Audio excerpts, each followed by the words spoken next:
Today is day 308 of the podcast, and Mark 10:28 reads, Peter began to say to him, Behold, we have left everything to follow you.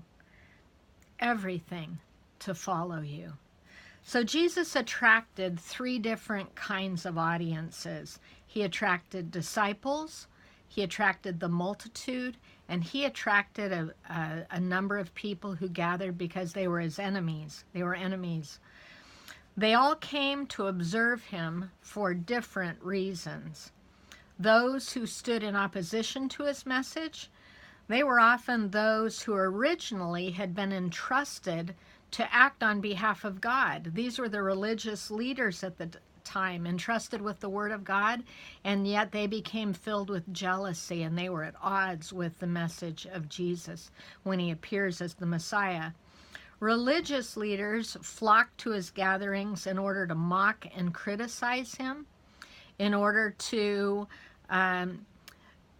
take the Word of God and use it ultimately to kill Jesus. They eventually killed the messenger in order to, quote, preserve the message that they had believed, which was the law. The multitudes, this is a different audience, they pressed around Jesus in order to hear this new teacher and this new teaching that he was uttering. They also came so that they could be fed, so that they could be healed, so that they could be delivered from the demonic oppression they were suffering. They came based on their needs, and they gathered, this is large gatherings, gathering around in order to have needs met. They surrounded him asking for signs and wonders, and then they leave him at the end of the time to go their own ways. Multitudes came to gain. They receive a benefit without taking any responsibility. Receive without taking any responsibility.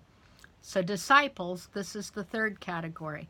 Disciples were each called away from a life that they were involved in. They're called to leave everything, whether it was business, whether it was family, whether it was occupations or parents. These, when Jesus called his disciples, he didn't pull from the crowd that gathered, the multitudes gathering to hear him or to have the miraculous take place.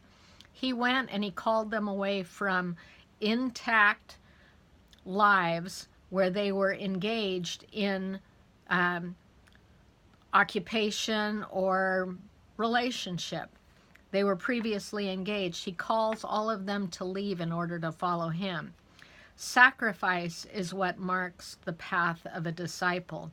I want to read Matthew 16:24. Jesus said to his disciples, If anyone wishes to come after me, let him deny himself, take up his cross, and follow me. There is the dying daily opportunity for the disciple to keep on following Jesus. Relationship is what's offered to each one. God is offering himself in his Son, and he comes to each of these audiences offering relationship and calls them to redirect, reorient their lives to participate in the kingdom. So where do you find yourself today in this? That's not my question for the day, but you might want to consider which category you find yourself in. But the question for today is, how are churches setting themselves up to be attractive to multitudes rather than conducive to making disciples?